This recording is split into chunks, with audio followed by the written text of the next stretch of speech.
Good afternoon, everyone. My name is David Goodwin, and I am the Assistant Director at the Fordham University Center on Religion and Culture. Many thanks for joining us today for our fifth and final Duffy Fellows Program event, Power and the Cross, the Rise of the Agricultural People's Front of Peru in Peruvian Politics. This past academic year, the Center on Religion and Culture welcomed 5 current Fordham students or recent graduates as our inaugural Duffy Fellows. These fellows undertook independent research and creative projects exploring the intersection between religion and public life. The Duffy Fellows program was made possible thanks to a gift by the late James Duffy, a longtime friend of the CRC and Fordham University. This program demonstrates how your support might directly contribute to the CRC and its mission. If you enjoyed today's event, please consider making a gift, no matter how small. We'll be sharing a link for donations in the chat box in a moment.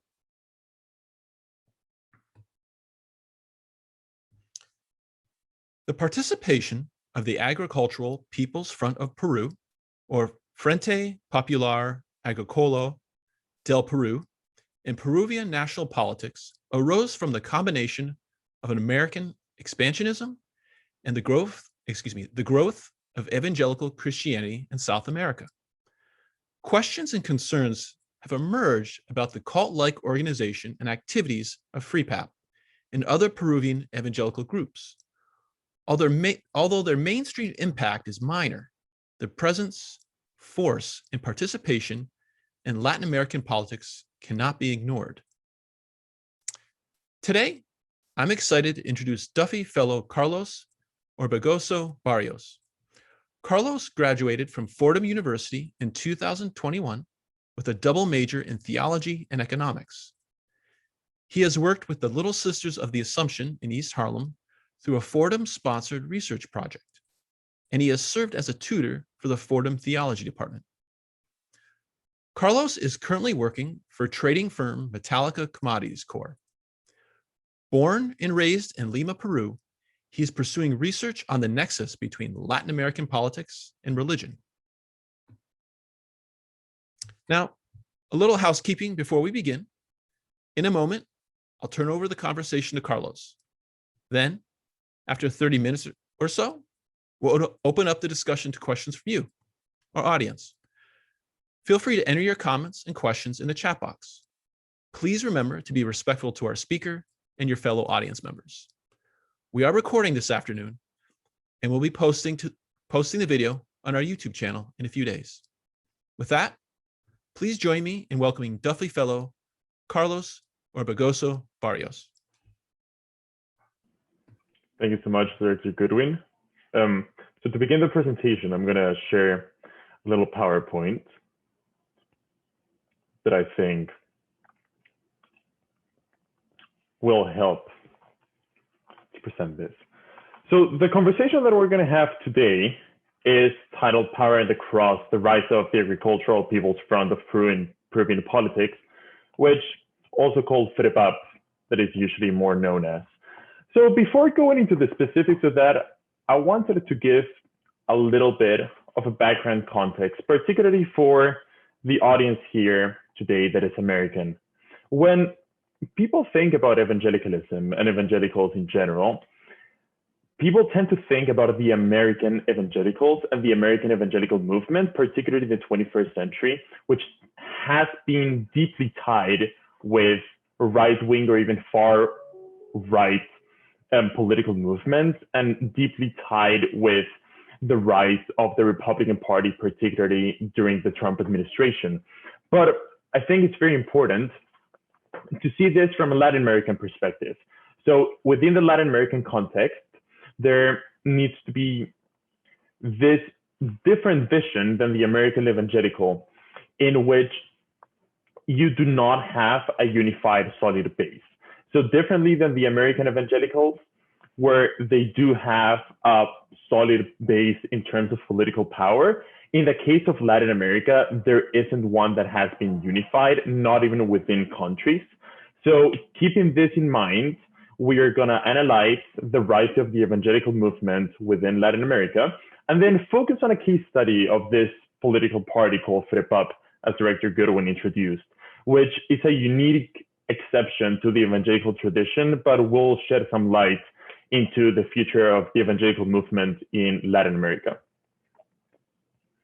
So when we're talking about evangelicals, there is usually a lot of misconception in terms of what people and what this category is.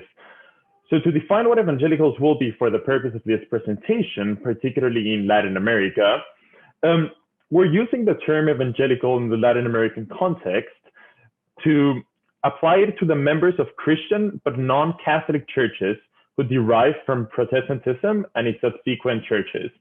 So when talking about evangelical churches in plural, it needs to be referred to in plural because differently than the Catholic Church, it's not just one single tradition, it's the collection of multiple individual churches that all form part of the same religious tradition under evangelicalism.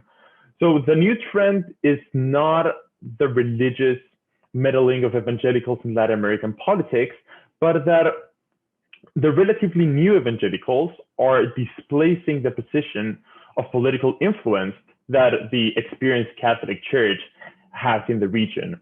But the way in which they have done it is mainly through three ways. First of all, a lot of evangelicals have been involved in clientelism with governments, then political alliances, or just the personal faith of the politicians and the rulers of the different Latin American countries.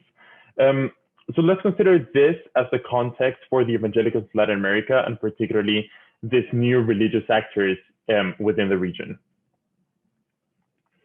So the first question that I want to pose for this presentation is the difference of evangelical politicians or political evangelicals. In Spanish, as I put on the left, it's políticos evangélicos or evangélicos políticos. When referring to the first part, that is the evangelical politicians, that refers to the evangelicals who are part of a formal political party and enter politics while having evangelical religious principles. So in the same sense that you could have a Catholic politician or a liberal politician or a Marxist politician, you can have an evangelical politician who is just a politician whose background is an evangelical religion. But the second category, that is the political evangelicals, those refer to religious leaders who look to use the religious leadership in the electoral field. So there are two main differences between these two groups. So the first one, the evangelical politicians act as citizens first, while political evangelicals act first as believers and as followers of the religion that they're practicing. And the second main difference is that the evangelical politicians, the first group, look after the public interest within a democratic context, while the second group, the political evangelicals, will tend to look after the religious interests first, so they act as a group of interest with personal stakes while being in office. So let's keep these two concepts in mind for the rest of the presentation, particularly on the second one of the political evangelicals, because those are the ones from which the new evangelical trends in Latin America are rising, and particularly the politicization of evangelical groups. Referring to the evangelical theological political stances, again, we're thinking of the political evangelicals, so the religious leaders that have been involved in politics. There has been a shift in the theological political stance of evangelical groups within Latin America, and it has been in three parts. So the first one, they originally applied a prosperity theology, also referred to as prosperity gospel, when they were thinking about politics. This mainly means that the religious belief that financial blessing and physical well-being are always there, because that's the will of God. And the more faith, positive speeches, and donation to religious causes will increase one's wealth. So this allowed evangelicals to start participating in the modern world without being a retrieved community. So they started getting involved starting to interact with it. And then that led to a second theological wave that was the spiritual warfare theology, which basically means that their objective is, quote unquote, purifying the world, but purifying it from a spiritual perspective. So bringing more people into their evangelical religious tradition, and in that sense, purifying the world from paganism. And then that led to a third theological construct that was the Reconstructionism theology, in which it's basically their aim of conquering the world from a theological and spiritual basis. So Reconstructionism for evangelicals in Latin America advocates for theonomy, which is where the government and the society is ruled by divine law as default rather than just civil laws, and the restoration of biblical laws, such as death penalty, but not only for the case of murder, but for example, for idolatry or adulterers or blasphemers. So in that sense, you can see how their theology with respect to politics has evolved to allow them to not only participate in the political world through the prosperity theology, but take it all the way to the point of Reconstructionism theology, in which they want to implement theonomy and divine law into national politics. So then going a little bit more specific into evangelicals and the evangelical tradition in Peru. The beginning of the evangelical churches in Peru was in 1889 with an Italian-Uruguayan missionary called Francisco Pensotti. He was a Methodist and a member of the American Biblical Society. So since the inception, you can see that there is this influence from the US and particularly American evangelicals into the beginnings and the rise of evangelicalism in Latin America. In this particular case, we're going to use Peru as the case example. Other two very important missionaries at the beginning were Dr. Thomas Wood, a Methodist from the Methodist Episcopal Church, also American, and Carlos Bright in 1891, also an American. The three were sort of the ones that were considered as the first ones to put the little inception of evangelicalism into Peru. At the beginning, there were very few of them. You could count them in a couple of thousands. And the reason for it was that there was a constitution in Peru. There was the Constitution of 1860, that was passed by the priest Bartolomé Herrera. You can see the picture there. He was the president of Congress. So at that point, you didn't have any separation between state and religion, in the sense that the president of Congress was a Catholic priest. And what the Constitution of 1860 said was that the only religion that was allowed within the country to be practiced was Catholicism. So any other religion would be considered as paganism, and you could find legal charges for practicing any other religion. That didn't change until 1915, where there was a constitutional change to the fourth article of the Political Constitution of 1860 that for the first time allowed other religions to be practiced outside of Catholicism. So that allowed for the inception of evangelicalism that was starting to be formed as a little seed in Peru to sort of rapidly expand as people saw that they had other alternatives besides Catholicism, and that it was not just the only religion that was allowed. Go back to the previous one. That little graph is a good explanation that you can see the difference between the Catholic population, seen in blue, with the evangelical population of Peru, seen in green. If you see, there is a negative correlation between the two trends of Catholicism and evangelicalism. And as evangelicalism tends to rise, Catholicism tends to drop in a very similar perspective. So what that means is that evangelicalism is taking followers out of Catholicism. And you can see how in the span of 50 years, evangelicalism in Peru rose from a modest 2.5% to a significant 15.6% of the population, which would allow for the sort of establishment of a solid religious base that could be applied to politics, in the sense that, for example, American evangelicalism in the States has done since the 80s, But in the case of Peru and Latin America, as we will see, it hasn't been the case yet. So following this constitutional change of 1915 that allowed for the participation of other religions within the just of other religions in the country for them to be practiced, the next sort of era for evangelicalism in Peru was a period from 1950 to 1980. This period of 30 years was deeply marked by two events and two sort of one alliance and one fight that evangelical groups had. Prior to this, prior to 1950, there was no political participation from evangelicals in Peruvian politics. What they did was that they sort of allied themselves with APRA. APRA is a political party that tended to be center-left towards left-leaning political party that started in the late 1920s. And as you can see in the picture, that's the founder of APRA, Víctor Raúl Aya de la Torre.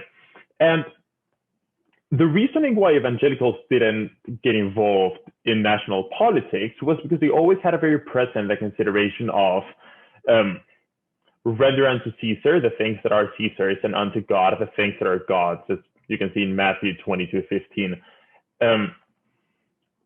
So they never got involved in politics because they thought that they had a divine commandment for spirituality, not to get involved into the state.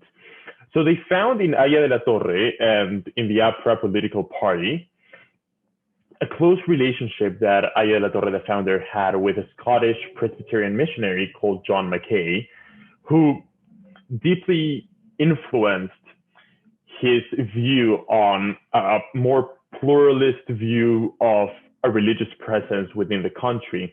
And the APRA was very much represented as a political party that was just contrary to the oligarchical order and the oligarchical establishment, which was something that evangelicals sought after as well. So in this time period, we have leaning towards the left of the evangelicalism in Peru with this alliance that they had with the APRA party.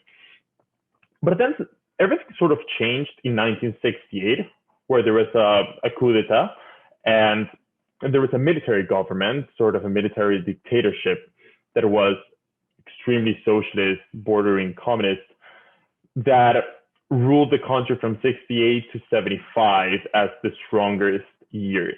And in this time frame, the issue that evangelicals had was that they had been supporting a left-leaning ideology, but then they had a very left-leaning dictatorship that was very authoritative, that did not really foster much pluralism, was not a huge favor of different religions and churches, sort of did some ties with the Catholic Church to sort of reestablish power. And all of this sort of created a disenfranchisement between evangelicals and the left. Then, on 1980, there was a return to democracy. And in 1985 to 1990, APRA, for the first time, made it to power. But their government that was sort of center-left towards left was just disastrous. There was hyperinflation in the country. They closed all imports into the country as well. So there was just a complete disenfranchisement from evangelicals with this political party, and they just completely broke ties. And they had a span of 20 years in which their association with the left had just gone towards the liberal side, while they stuck with a more conservative perspective.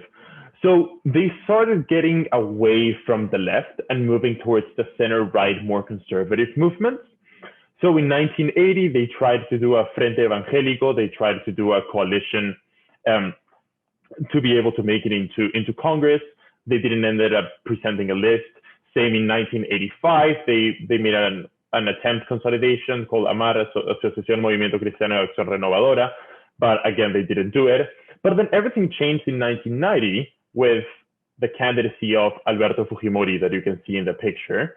Is the person to the right, the person to the left sitting down is Alan Garcia, the APRA president. So when they found support in Fujimori, they were disenchanted with the left and with the APRA. They had rejected the left. And what they were looking for was a new, just moral perspective. They wanted a candidate that was moral, that was ethical. And they saw this in Alberto Fujimori as just an outsider from politics. As an outsider, that meant that he didn't have any corruption scandals, which in Latin America in general, that just means you're sort of honest, at least in the public eye, at least at the beginning.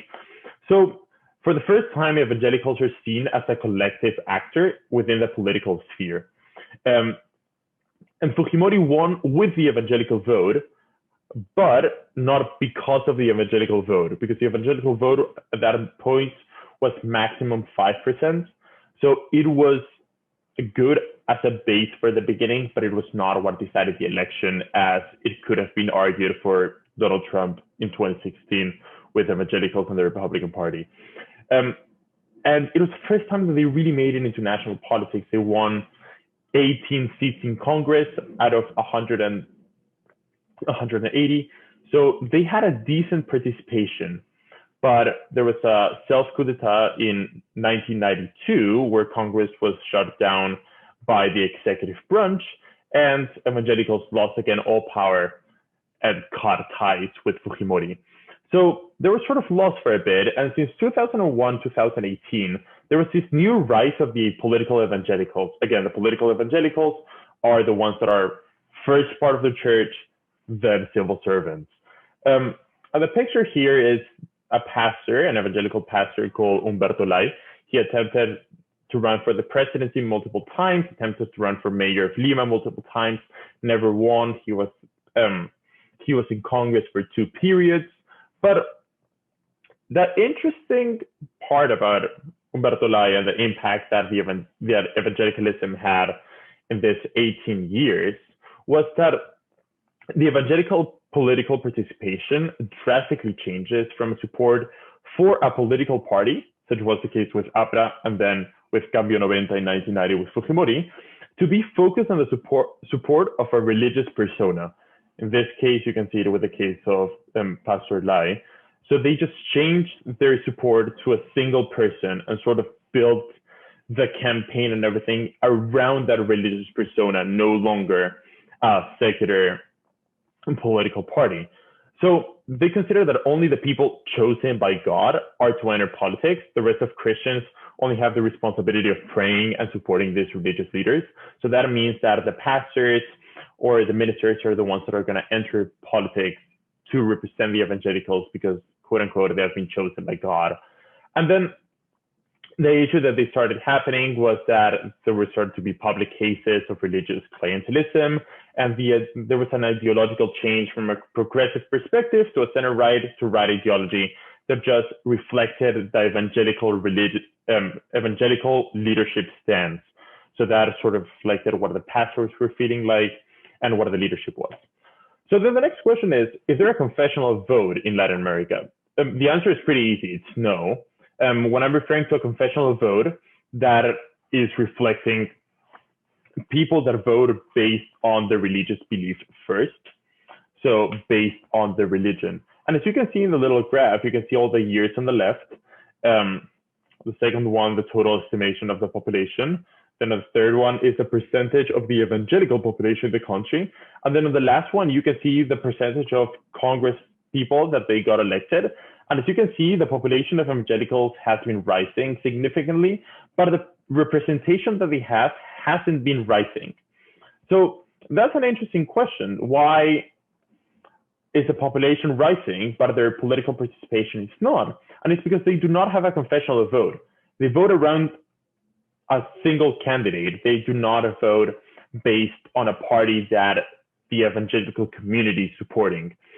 So because of that, and considering that there is no evangelical vote, they're not a solid voting bloc that has allowed for an evangelical leader to make it to power, or they're not just unified to be able to give whole support towards a single candidate. So within that context is that FREPAP shows up, which is the party that we're talking about at the beginning.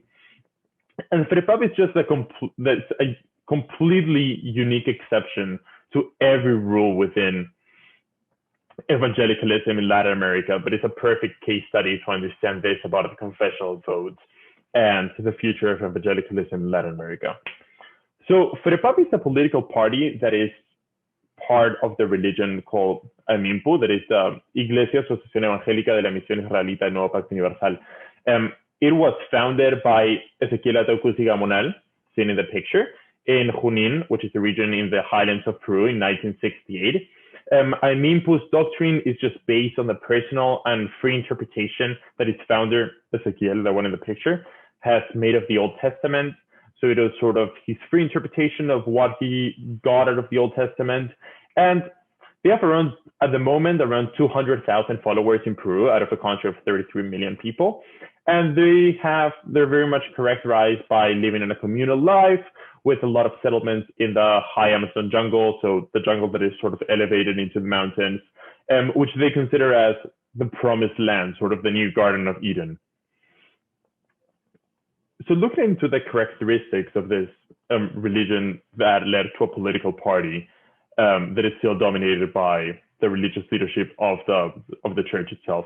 So there are four principal characteristics. First of all, they have a very strong messianic element, which is that they have a religious savior and a new Messiah, in this case, Ezequiel, who they consider as a Peruvian Christ. And because he is their Messiah, they consider themselves as the chosen people. Then the second characteristic is that they're a syncretic movement. Syncretic means that there is a union and a fusion of two different practices. In this case, they have a fusion between the Old Testament with Andean practices from Tahuantinsuyo. Tahuantinsuyo is the land of the Incan Empire. For example, they place a lot of emphasis into fertility, into the role of the land and the soil, with growing, a lot of importance into agriculture, a lot of importance into reciprocity and living in community.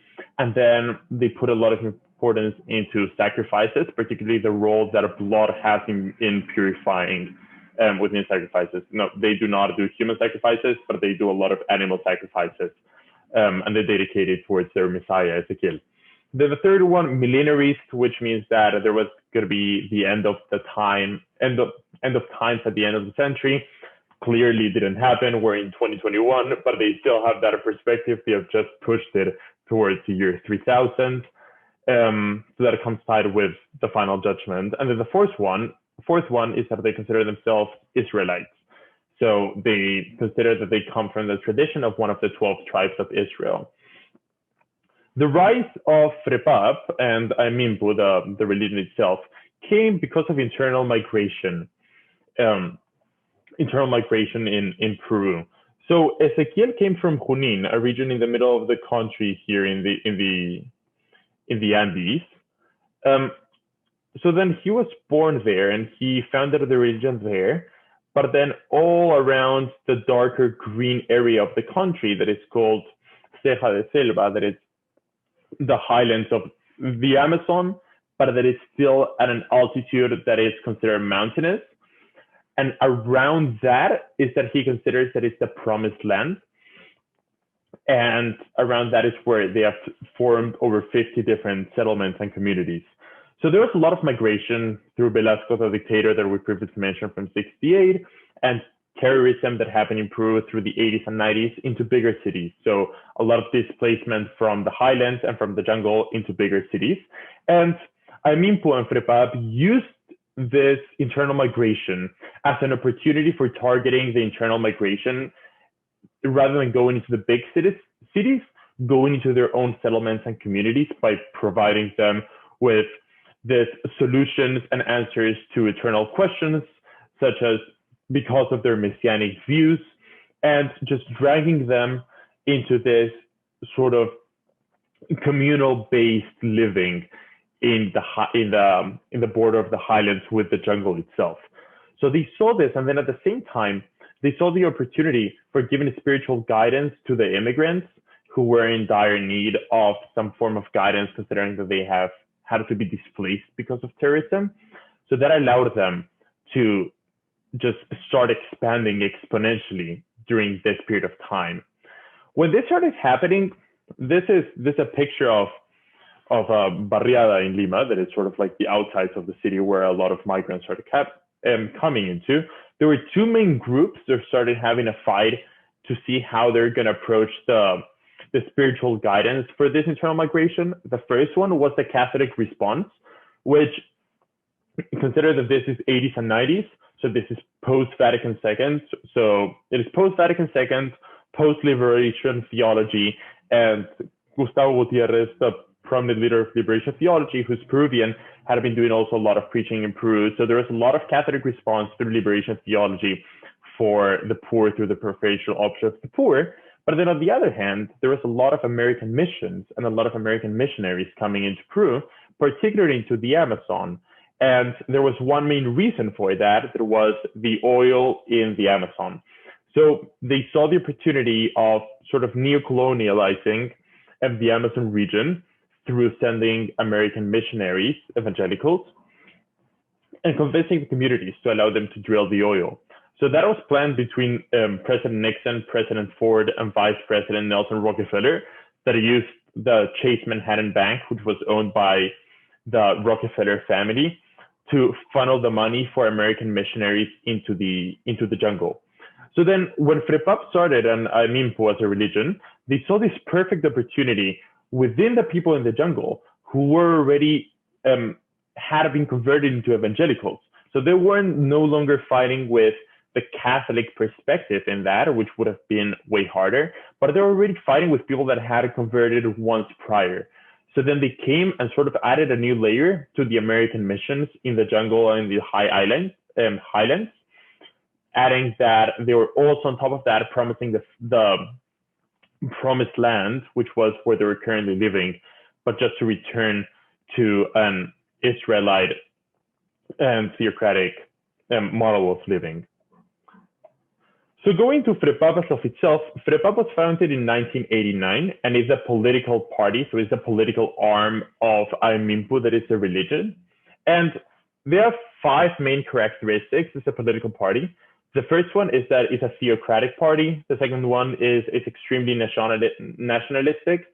The third one is the Wantinsuyonism, which means that they're just promoting the organization and the ethics of the Incan Empire.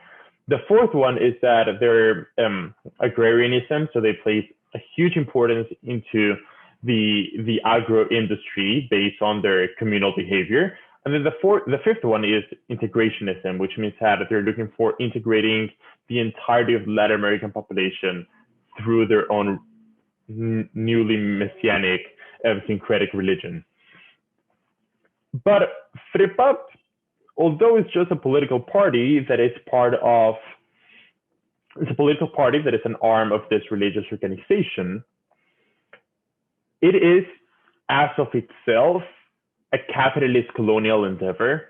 And they're dealing a lot with monetary capital and Andean labor, whose main goal, leaving aside its religious, millenarist, and eschatological views, is simply the appropriation and colonization of land in the Amazon for agricultural purposes.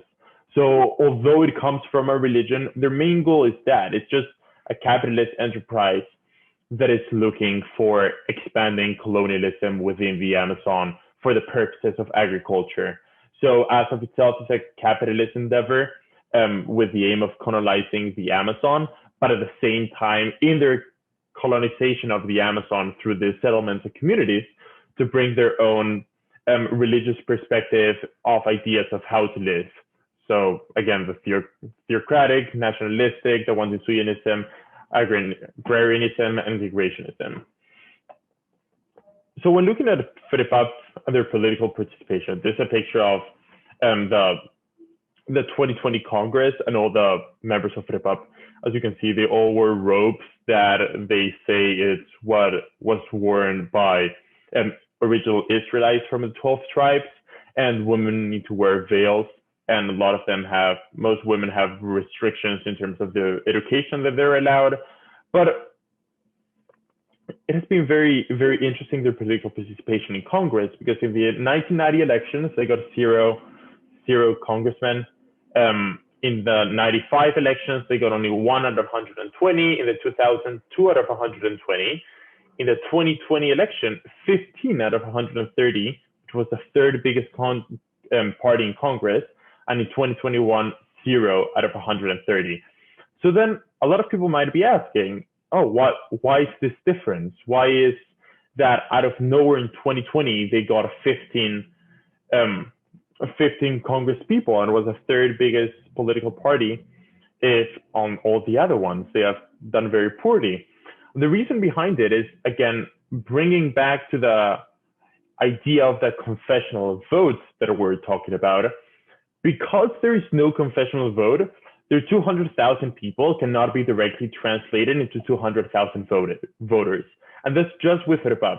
If we want to look at it from an even bigger Peruvian evangelical background and perspective, they're 15% of the population, but that still doesn't translate into the numbers that they need to Congress, because again, they're not doing a confessional vote. They just vote based on the presidential candidate that by default ends up resulting in the number of Congress people that they make it into the actual Congress at the end. So looking at the political future of FREPAP did amazingly in the 2020 elections for Congress, 8.38% of Congress, third biggest political party. But in 2021, they got 0 votes, 0 Congress people.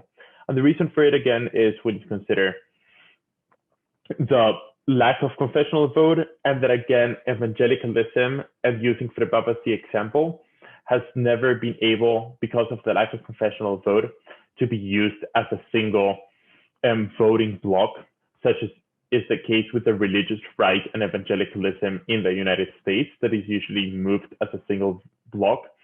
So the political future of FREPAP, to be honest, is completely unknown. It really depends on the electoral cycle. In the case of 2020, when they got a lot of Congress people, was because there were no other prominent evangelical leaders.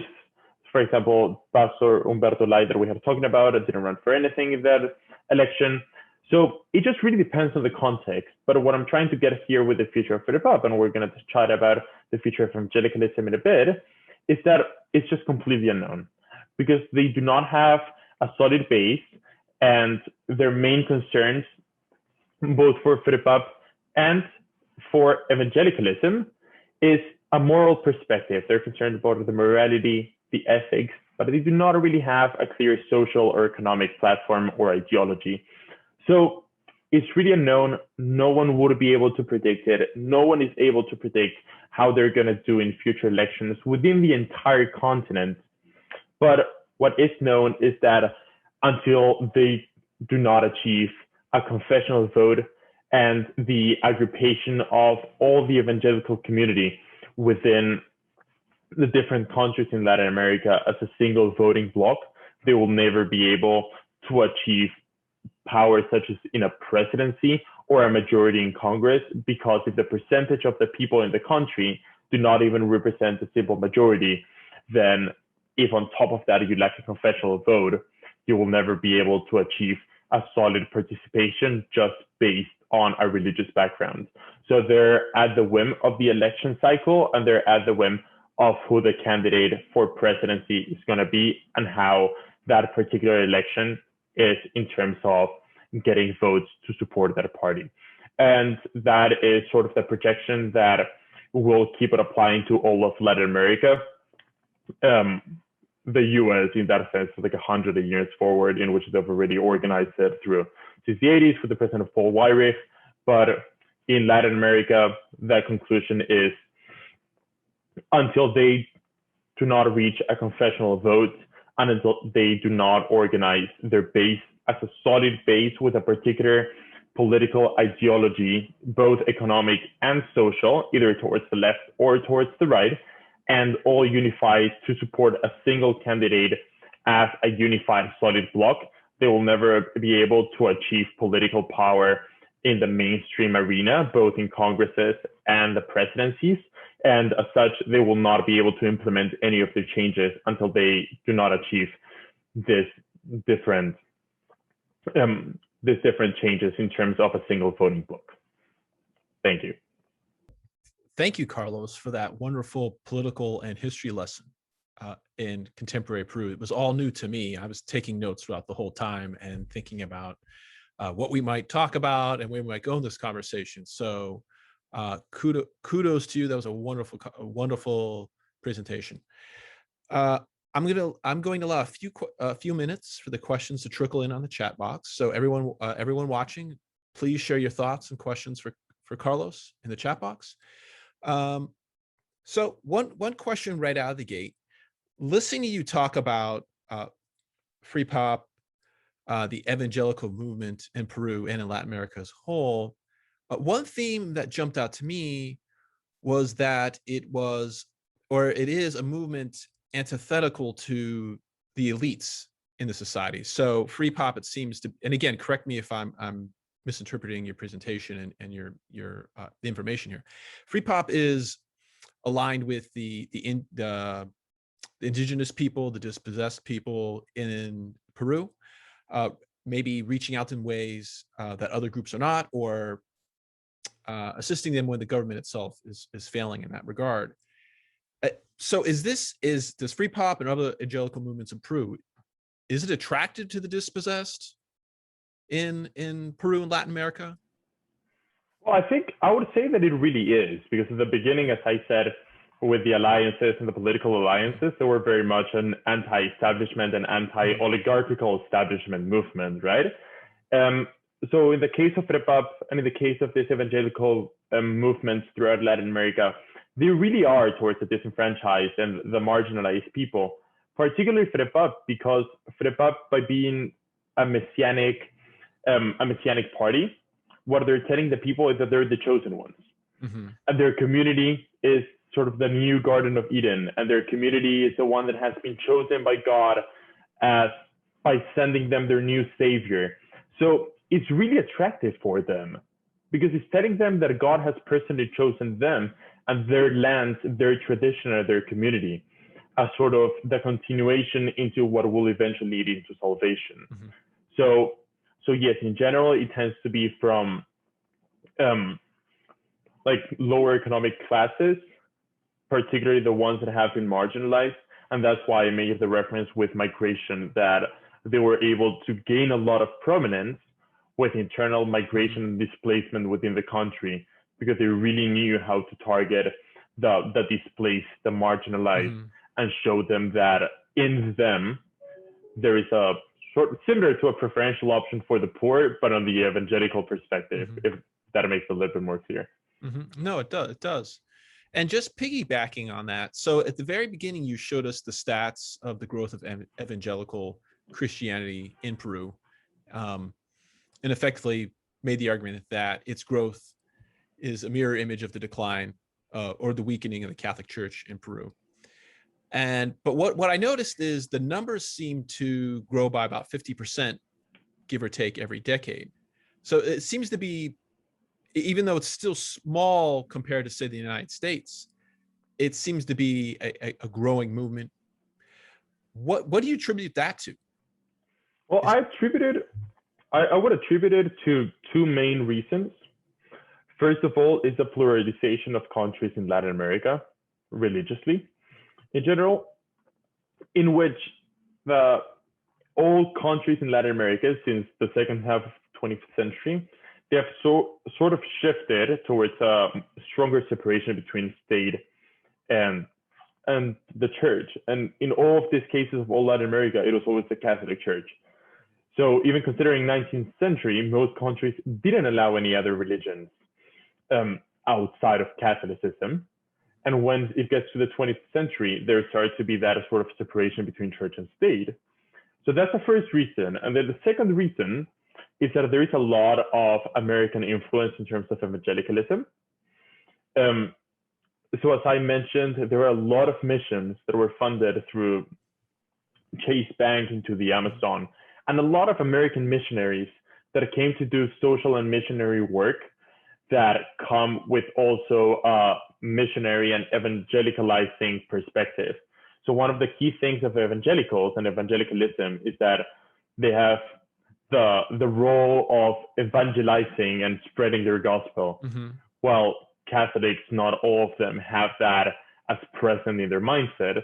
So when you have a lot of American missions coming into countries such as Peru or other countries in the Andes and and Amazon, particularly towards marginalized people, it catches very fast because they have just been sort of forgotten by the state.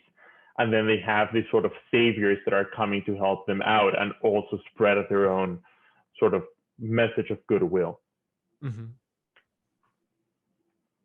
So we have some questions from the audience coming in. So I'll start tossing those your way. The first one, it says, this is a fascinating talk. Why did evangelicals in Peru end up starting their own party? Was it because of their type of theology, or was there no pre-existing party they found amenable to their interests? So looking at the United States, and I apologize for framing this framing this around the United States and its context. So evangelicals in the United States, they ultimately grafted themselves to the Republican Party. So why did that not happen in Peru? And why did they feel the need to form their own political organizations? Well, it's in the case of the U.S., is that the evangelicals sort of tied themselves with the Republican Party, particularly the far-wing Republicans. But in the case of the States, they never really formed a particular political party of themselves. In the case of Peru, and evangelicals around the region, is evangelicals have not formed political parties based on a specific ideology. Evangelicals at the beginning, during the early 20th century, until the 80s, they tied themselves with political parties that sort of represented their interests to sort of allow them for pluralism. And once they got disenfranchised and moved from the left towards the right, it changed completely from the idea of following a political party to following a religious leader and a religious persona. So it was just the rise and fall of new political parties every election cycle, going around one or more evangelical leaders that are running for mayor or running for Congress or running for the presidency, but it would be a political party that would just survive that election cycle. And then as soon as that candidate didn't win, the political party would immediately disappear. In the case of FREPAP, it's sort of a unique exception to the rule in which it was organized as a result of evangelicalism in the country. And the reason why it was formed as a political party was, as a majority of it, based on a capitalist perspective, that by forming a political party and getting members into Congress, running a president every election cycle, and getting mayors and mayoral seats across the Andes and across the jungle, it will allow them for a better way of colonizing the uncolonized land that was left behind by the internal migration into the country. So by gaining political power, what they're really doing is facilitating the bureaucratic processes for them to have an expansionist perspective into this sort of promised land in the Amazon. Interesting. So we have a question here from an incoming Duffy Fellow, so a member of our 2021-2002 class, asking about your research. What resources you used? Did you conduct interviews? What was most helpful for you? Well, for me, in my case, I'm originally from Peru, and almost all the information that I used was in Spanish. But I think that in terms of my research, what I would just suggest is not limiting yourself to a preconceived notion. So when I started my research, I wanted to focus mainly on FREPAP itself, and I had the misconception that FREPAP was just a clear reflection of what evangelicalism around the region was. And then as my research just started going more and more, I just ended up finding that it was sort of a unique exception to the rule that could be used as a good case study to understand evangelicalism. But what I would suggest is just mainly, I use a lot of newspapers, a lot of articles, a couple of books into the evolution of evangelicalism within the region. And then what I found that was extremely helpful was Latin American dissertations. So I found several dissertations from PhD students in sociology, anthropology, theology in Latin America that had analyzed different evangelical groups. So that just allows you to get a very unique insight into a particular thing and sort of get some, even just looking at the abstract and the conclusion of dissertations is always super helpful based on the amount of research that they've done on a topic that is so niche. And in the case of FREPAP, there is very few information. Those resources just ended up being very valuable. Oh, so here's another great question. So although your talk centered on Peru, do you know if there are similar movements in other Latin American countries? And if so, is there an international coalition growing within Latin America among these groups? Okay, so yes, it is very similar in other Latin American countries. Some of them are more developed than others in terms of the evangelical perspective. So for example, a lot of Central American countries, they've already made it to 30 or 40% evangelical population in the entire country. So it's way easier for them to organize because they are like a third of the population. Well, somewhere like in Peru, they're still 15% and very disorganized. So the pattern that sort of repeats itself throughout Latin America in terms of the decline of Catholicism, the rise of evangelicalism, and with the rise of evangelicalism, you start gaining more political power for evangelicals just based on a sheer representation of the population. But as a general trend, evangelicals tend to be underrepresented throughout Latin America, which is just in general a case with most religious minorities. Even if you see the US Congress, there is a clear underrepresentation for Mormons, for Jewish people.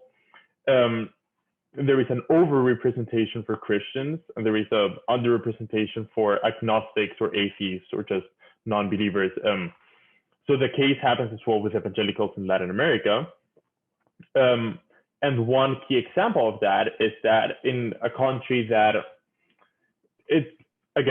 Brazil is the exception to the rules, because Brazil is it's a huge country, huge economy that is just very different and distinct from the rest of Latin America, even from a language perspective.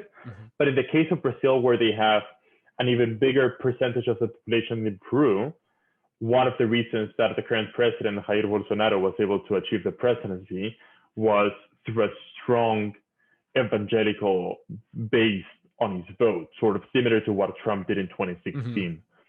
So yes, the trend that is happening in Peru with evangelicals and evangelical participation is sort of happening throughout Latin America.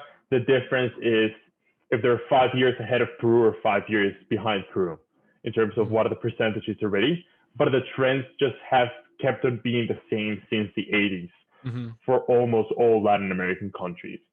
And to some degree, even Brazil, which tends to be the exception to the rule for Latin America. Very interesting. Oh, so keep having more questions coming in. I'm not sure we'll be able to get to all of them this afternoon, but that's good. So this is interesting. So someone's asking about the indigenous population and how that is one of the main targets of FREPAP, or one of the main groups that convert to evangelical Christianity. But is there a conflict with their indigenous beliefs? In fact, do they have to forego them when they convert, or is FREPAP, you mentioned they're syncretic, are they incorporating that into their rites and their rituals, their theology? I think the key word there, and that's what I was going to mention, and you just mentioned it, is the fact that FREPAP as of itself, and I mean that is a religion, is a syncretic movement, right? So even if you see Catholicism in Latin America, when Catholicism first arrived as a colonizer, sort of in the 16th century, Catholicism in Latin America, particularly in the highlands and in the Andes, it was very much a syncretic movement. It adapted the native mysticism of the interpretation of God Sun, the goddess Moon, and sort of tried to apply that into the Catholic imagination to make sure that the people would understand the theological background behind it, particularly for people that didn't even have a language, right? So they applied a lot of imagery, a lot of mixing for example, the Virgin Mary is usually represented in the shape of a triangle to represent a mountain that is the Incan god that would also represent fertility because of the ground and the soil. So in the case of this evangelical movement, and particularly with FREPAP, it does involve a lot of syncretism in the interaction that they have. And they're trying to bring a lot of that's why I said that FREPAP has what is called Tawantinsuyonism. So they want to reestablish the reciprocal order of reciprocal help from the Incan Empire, and also bring back Incan ethics while mixing it with the Ten Commandments from the Old Testament. So they're sort of doing a mix and match from Old Testament with ambient tradition, and sort of combining it into forming what they consider this new promised land that is sort of the haven that God has given them. And how does this syncretism or adoption of native beliefs, practices, and culture, how might this parallel what's going on in other Latin American countries politically? I'm thinking of Bolivia. I mean, do you see a relationship, or are they two just separate things? Well, I think they're very similar, but I wouldn't quite call it syncretism, because in the case of syncretism, I would, for the context of, for the purpose of the presentation, I tried to use syncretism in the form of a fusion and blending of two different traditions, right?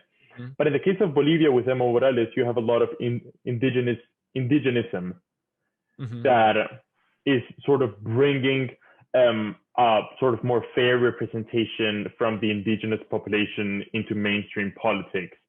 But it's not that much as in let's blend the establishment and do a little fusion with the indigenous background. It's more as in let's bring the indigenous background back into the mainstream and into politics. So it's not that much of a fusion, but more of like a superseding event. But yeah, sort of similar, you can see it throughout the Latin American countries on the interaction with politics and the native and indigenous populations as well. So it's more of a civil rights movement in Bolivia or other countries than if you want to put it in a fusion of religion and state. Yeah, if you want to put it in a context that it would be sort of, if you want to put it par and par with an American event, it would sort of be towards the civil right rather than the like a 2012, 2016 evangelical movement with the Republican Party. Okay.